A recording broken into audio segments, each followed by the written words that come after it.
पाणीच नव्हतं ना. पाणी नव्हतं, टँकर चालू पाणी नव्हतं, घरून पाणी आणावं लागत गेले आम्हाला आऊत लावलं तर. हे काय वरी आता ही किती वर्ष होण्याच्या अगोदर आम्हाला कोकणाचा गहू खायला मिळत होता. आम्हाला गहू भेटत नव्हता. पूर्ण गावानं गव्हाचं सीझन निघालं. पूर्ण गावाने गहू मिळाला. आता हे काम करून किती वर्ष झाले तुम्हाला? 13ला. किती वर्ष चाललंय ही काम? 5 वर्षात एवढं झालंय? 5 वर्षामध्ये एवढं झालं. पाणी सर नाही आता. तो आता इथून वरी वाढ होते. गावात मग ज्यावेळेस काम आलं त्यावेळेस सगळे एकदाच तयार झाले का काम कराय का? कसं केलं? 50% कुटुंब तयार झाले. 75% नंतर जे हे काम झालंय ते प्रत्येकाच्या शेतात झालंय का?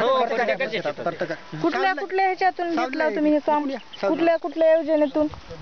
IGWDP इंडो जर्मनचे प्रकल्प होता हे. त्यांच्याकडून हे काम सगळे केले. बर. कुठल्या संस्थेकडून का? SS मंडळ सगरोळी. सगरोळीकडून. संस्कृती संवर्धन मंडळ सगरोळी.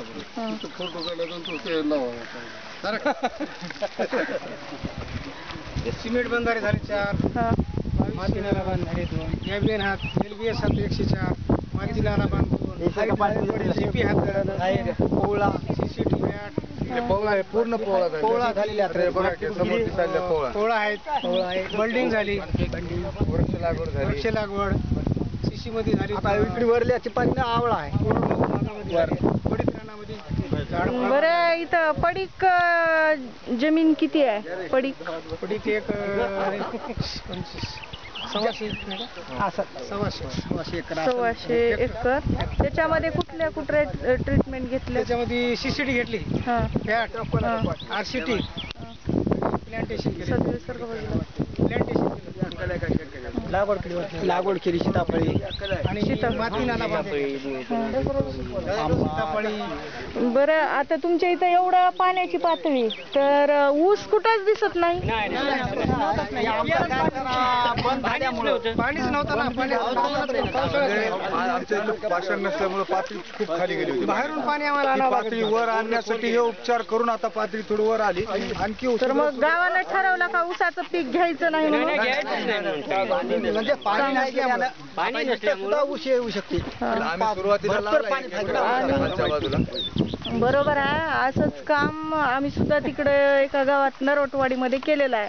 तर त्या लोकांनी काय केले, ऊसाचं पीक घेतले, पुन्हा पाण्याची पातळी पूर्ण त्यांची गेली ऊसाच्या पिकामुळं. तर आता पुन्हा आणखी त्या लोकांनी ऊस मोडून टाकला अर्ध्यातच.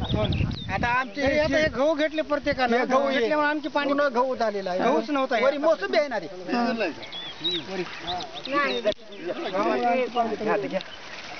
कसं आहे, प्रत्येकानं ऊस लावल्यावर पातळी खोल जाणार.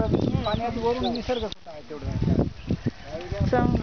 आपलं कसं आहे, काम केल्यामुळं जिथल्या तिथं पाणी कोंडून राहिलं, जमिनीत मुरून आपला शेतकऱ्याला फायदा मिळाला. आणि तुमच्या गावातला प्रत्येक माणूस पाणलोटाबद्दल बोलतोय का? काय झालं काय? बोलतेच ना. प्रत्येकाला प्रत्येक बोलू शकते. प्रत्येक माणूस बोलू शकते. आता पूर्ण शीड आहे आमच्या इकडे. आता पूर्ण टोटल गावात बियाणा 60,000 रुपये 57,000 रुपये क्विंटल प्रत्येकाच्या घरी आता हे चालू आहे ना. कालच लावली. आता हे तुम्ही जे घेतलं ती कुठं बघितलं हे सगळं शीड? हो, आम्ही लय अशा सहली गेलत्या का तुमच्या कुठं? ज्यावेळेस महामंडळाचं बियाणं चालू झालं त्यावेळेस तेव्हापासून चालू आहे ना आमची. कृषीचे लोक येऊन माहिती दिले का? कृषी विज्ञान केंद्र सगरोळीचे कापतात. काही भागात केळी, काही भागात ऊस, काही भागात कापूस. बाजरी, बीड जिल्ह्यात बाजरी अशा मक्का अशा काही ठिकाणी ज्याच्या त्या भागामध्ये भागात जिकडे आहे